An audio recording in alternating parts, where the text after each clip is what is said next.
Quem é José Garcia Lopes?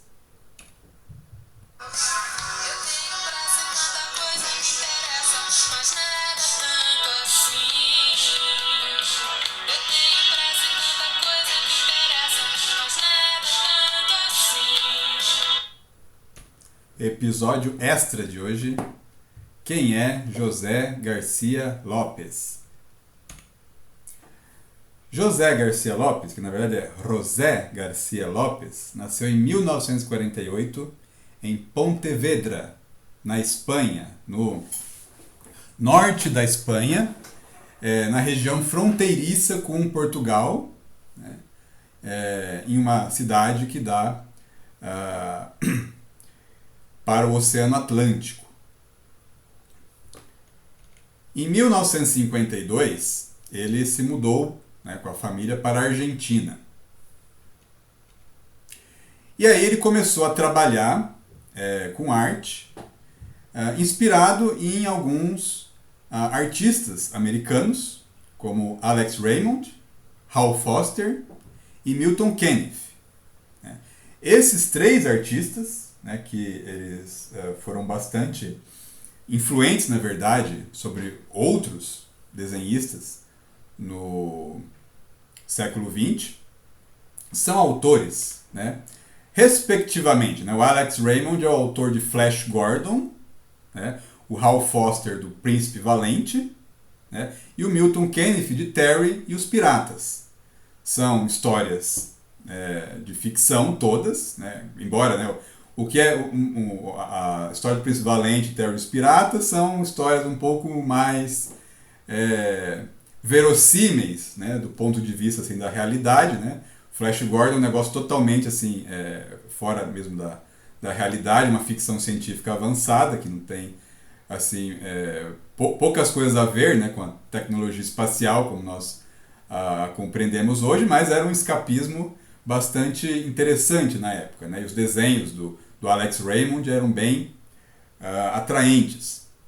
Hal Foster nem se fala, né? Ele também tinha um traço espetacular, né, no Príncipe Valente, né, histórias épicas de cavalaria, né, e o Milton Caniff era o aventureiro, né, histórias de aventura.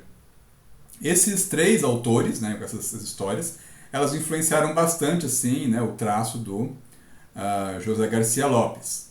Mas não somente autores dos Estados Unidos, né, anglo-saxônicos, mas também autores latinos.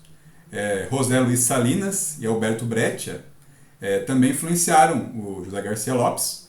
O José Luis Salinas, artista argentino, né, para onde o José Garcia Lopes se mudou, e o Alberto Breccia, um artista uruguaio. Mas quem são, né, o Salinas e o Breccia? Né?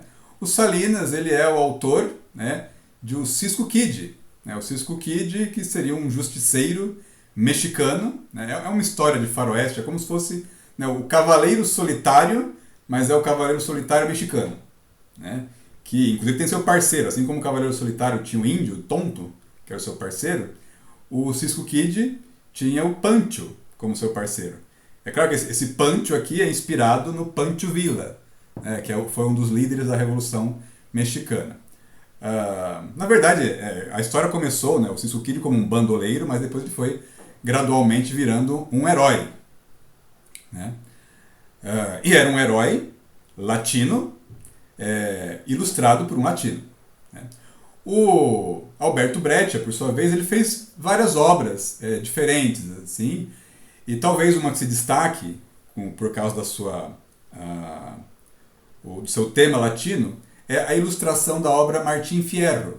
Martim Fierro é a história de um gaúcho argentino. Né?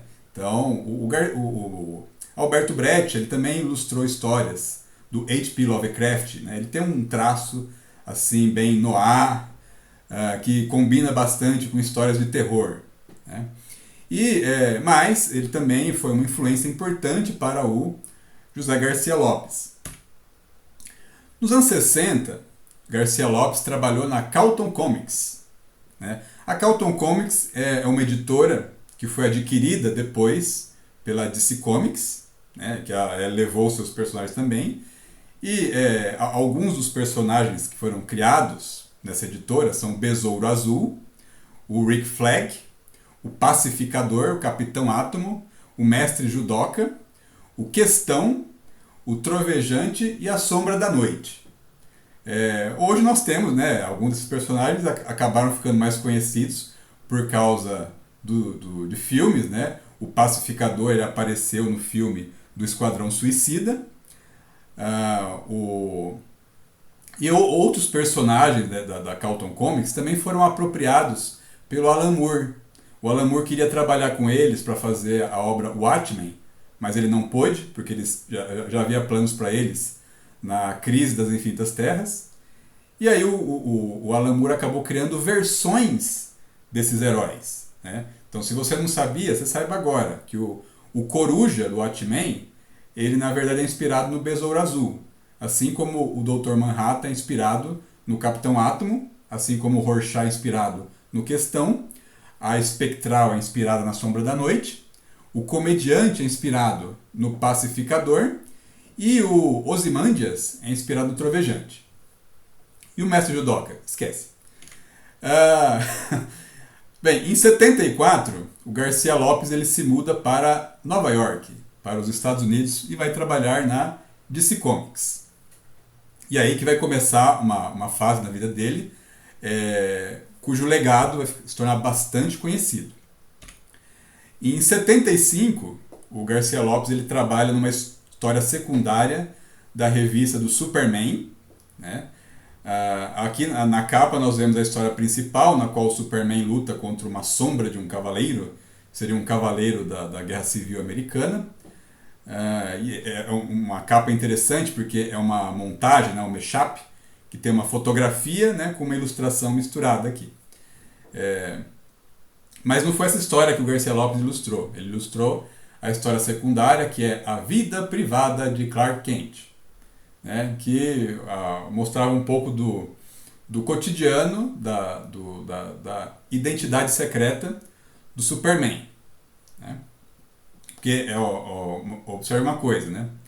Enquanto que, no caso do Batman, né, o Batman é a identidade secreta do Bruce Wayne, porque a pessoa que já existia era o Bruce Wayne. Ele se transforma no Batman, né, colocando o uniforme. Superman é o contrário, ele sempre é o Superman. Agora, mas aí ele tem que se disfarçar às vezes de Clark Kent, né? É o contrário do Batman. E assim, então, essa foi a estreia do Garcia Lopes, né, com um super-herói clássico da DC, um protagonista, um dos principais. Depois, né, em 77, o Garcia Lopes ele trabalhou na série de Jonah X, né, um pistoleiro com a face desfigurada.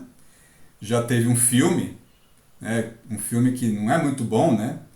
Ele só é bom porque tem a Megan Fox no filme, né? Fora isso, o filme é horrível, mas se você tiver curiosidade para assistir, né? Além disso, ele também apareceu, Jonah X, na série dos Heróis do Amanhã, The Legends of Tomorrow, da DC Comics, que é uma série que tem alguns personagens que apareceram na série do Flash, do Arqueiro, né, em que eles viajam no tempo, tem o Hip Hunter. O Jonah X aparece em um episódio também, né? Então o Garcia Lopes trabalhou com o Jonah X, né, o pistoleiro desfigurado. Agora, em 78, é que ele fez uma obra assim, que é lembrada, republicada continuadamente até hoje, que é a briga do Superman contra a Mulher Maravilha, né? Em 78 aparece essa história na revista All New Collectors, né, Edition, em que o Superman tem um problema com a Mulher Maravilha, né, e eles resolvem isso inicialmente no braço, né? Essa história foi republicada várias vezes no Brasil aqui, né? Uma delas num especial que reuniu as obras do Garcia Lopes, né? Reproduzindo a capa original. O Garcia Lopes também, em 1980, ele trabalhou com o Nuclear, né, cujo nome original é Firestorm, né? Então, na verdade, ele estava ilustrando a história do Superman, né? E aí o Nuclear apareceu, né, lutando contra uma das suas grandes inimigas, né, que é a Nevasca. A Nevasca aparece na série de televisão do Flash, né? Ela é uma das cientistas na série, né? Que ajuda o Flash. E ela tem uma identidade, né? Que ela se torna, por algum momento, algum tempo, uma vilã, né? É a doutora Snow, é claro, né? O doutor Snow, que é neve, né? Vira Nevasca. Ela é inimiga clássica do nuclear, né? Mas ali na série TV do Flash, eles são namorados, né? Porque o nuclear na série lá, o Rony, né? Ele era o namorado da Catherine Snow. Mas não é assim nos quadrinhos, tá? E o Garcia Lopes, ele também ilustrou essa história, né? Que aqui no Brasil apareceu também numa edição especial, né? Foi republicada, né? Que seria Histórias do Superman, né? Em 1980. Em 81, Garcia Lopes trabalhou na revista do Batman, né? Ele criou um inimigo, né? Como se o Batman já não precisasse, né? Porque ele tem um monte. Em 81 ele criou o Homem de Neve, né? The Snowman, para enfrentar o Batman.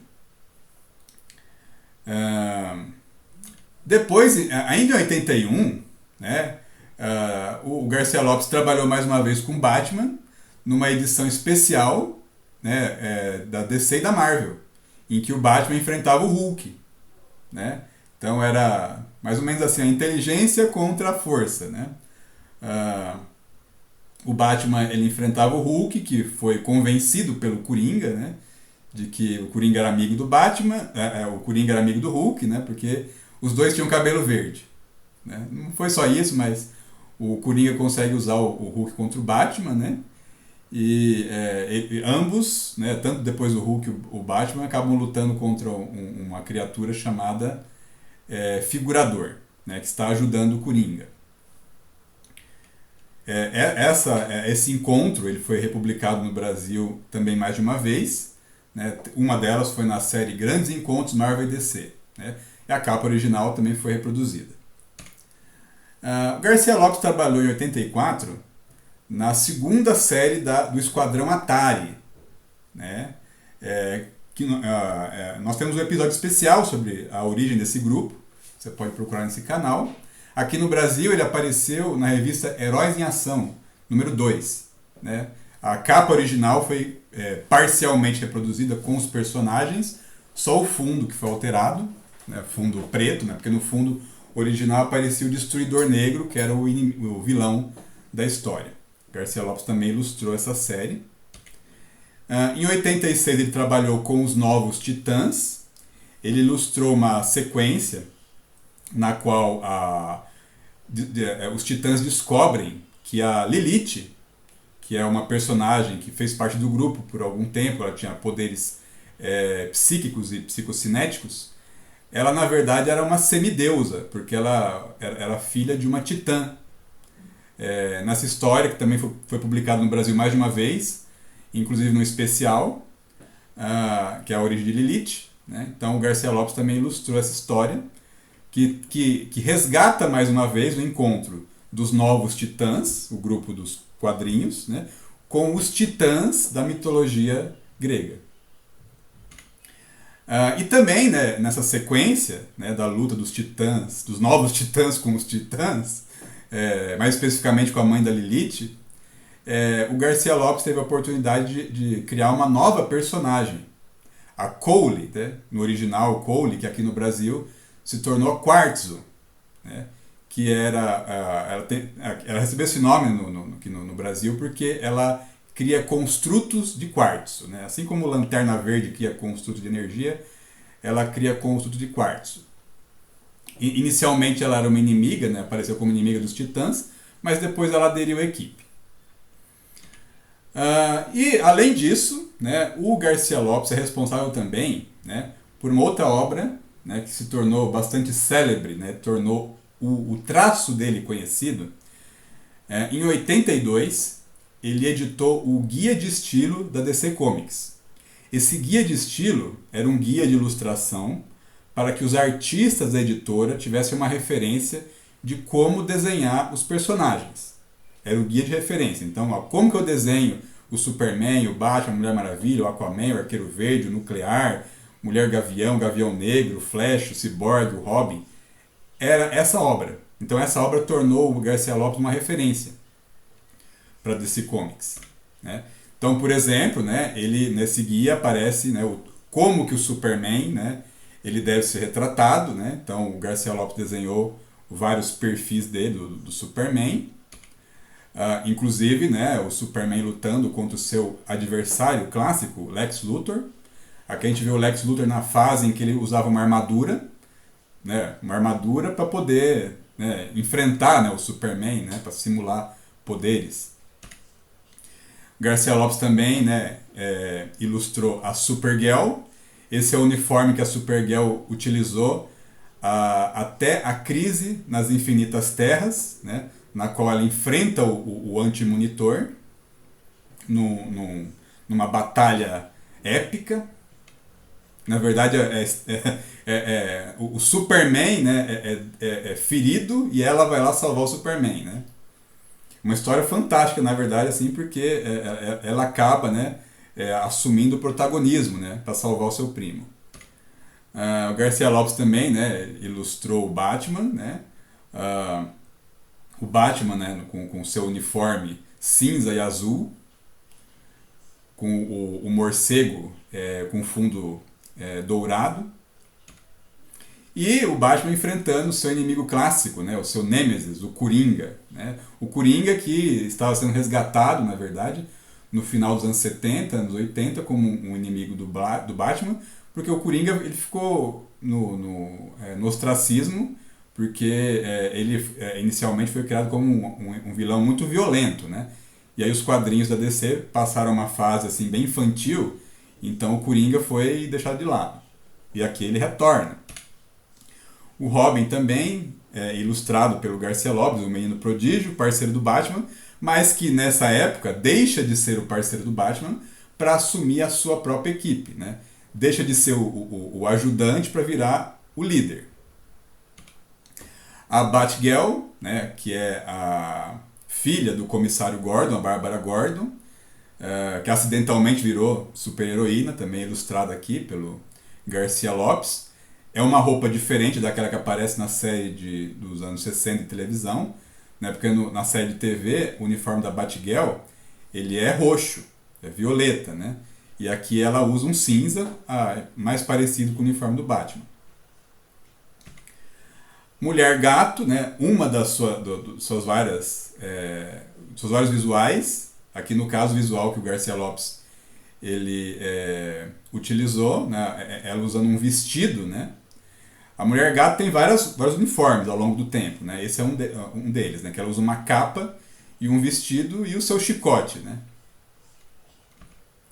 A Mulher Maravilha, também ilustrada pelo Garcia Lopes, né, com um uniforme bastante conhecido, né. Originalmente a Mulher Maravilha usava um saiote, né, depois ele foi substituído ao longo do tempo por um calção. E aqui a Mulher Maravilha com a sua adversária clássica, né, a Mulher Leopardo, que apareceu no filme Mulher Maravilha 1984. Essa é uma vilã também clássica da Mulher Maravilha. Aparece na animação Super Amigos, né, como a grande adversária da Mulher Maravilha. No original ela é a Cheetah, né, esse é o nome do animal em inglês. O Flash também, ilustrado pelo Garcia Lopes, no uniforme clássico. Esse é o Flash Barry Allen, né, o Flash original. O Flash original dos anos 60, né, que tem esse uniforme aqui, né, porque já existia um Flash antes, nos anos 40, que é o Jay Garrick. O Aquaman, na sua roupa clássica, que ele tem desde da sua criação, que finalmente teve um filme, né, protagonizado pelo Jason Momoa. Lanterna Verde, o Hal Jordan, né, o primeiro Lanterna Verde da Terra, criado nos anos 60, que é membro da tropa dos Lanternas Verdes. Não foi o primeiro Lanterna Verde, porque o primeiro Lanterna Verde é o Alan Scott, que não era membro da tropa. O Arqueiro Verde, The Green Arrow, que é o Oliver, né, que aparece na série Arrow, né, aqui com o seu uniforme que mistura um pouco assim, de Robin Hood, né, com um uniforme um pouco mais moderno. O Hawkman, que no Brasil foi traduzido como Gavião Negro, não sei porquê, né, o que é negro no uniforme dele, porque não tem, mas inventaram isso, Gavião Negro, e não é Gavião, é Homem-Águia. Né? Na animação Super Amigos eles usam o nome, a tradução correta, Homem-Águia. Mas aqui acho que porque águia não é um negócio do Brasil, né? Então botaram Gavião Negro. E a sua parceira, né, o seu amor eterno, né, por séculos, a Chayera Toll, a mulher gavião, que aqui no Brasil virou, que na verdade é a mulher águia, né, que aqui no Brasil se tornou a mulher gavião. E aqui uma ilustração da Liga da Justiça da América, como ela era no começo dos anos 80, quando o Garcia Lopes ilustrou. Então essa era a Liga da Justiça, que tem membros da formação original da Liga, que é a Mulher Maravilha, o Aquaman, o Flash e o Caçador de Marte, o John Jones, que são os membros originais, com o Batman e o Superman, que embora também sejam membros iniciais, não apareciam tanto assim no começo, e outros membros que foram aparecendo, né? O Aquaman também era membro original da Liga da Justiça, mas outros membros que foram aparecendo foram o Tornado Vermelho, o Nuclear, o Gavião Negro, a Canário Negro junto com o Arqueiro Verde e o Homem Elástico. O Homem Elástico. Assim como também a Zatanna, que é a feiticeira que fala as coisas ao contrário. Aliás, né, é uma personagem, né, bastante interessante, a Zatanna. Ela é filha de um outro personagem que também é feiticeiro, que é o Mago Zatara. Né, e a Zatanna, os feitiços dela, elas só funcionam quando ela fala as coisas ao contrário. Então ela pronuncia as palavras de maneira invertida. O Garcia Lopes também desenhou, né, no seu guia de referência, os Novos Titãs, que nesse momento tinham como formação, né, o Cyborg, o Asa Noturna, a Garota Maravilha, a Ravena, a Estelar, o Mutano e o Jericó. O Capitão Marvel, né, que ele precisa ser chamado de Shazam pela DC por causa do nome, né, senão a Marvel ela tem problemas com a Marvel, né? Mas o Capitão Marvel também ilustrado pelo Garcia Lopes, junto com a sua família, né? Família Marvel, Capitão Marvel Jr. e a Mary Marvel, que apareceram todos esses no filme, né? Shazam. Bem, esse então é o grande legado do Garcia Lopes. Você vai encontrar as ilustrações dele em camisetas, em copos, canecas, quadros, porque ele se tornou a referência da DC Comics e a obra dele está eternizada então em vários itens de amplo consumo. É isso aí, curta, inscreva-se e compartilhe.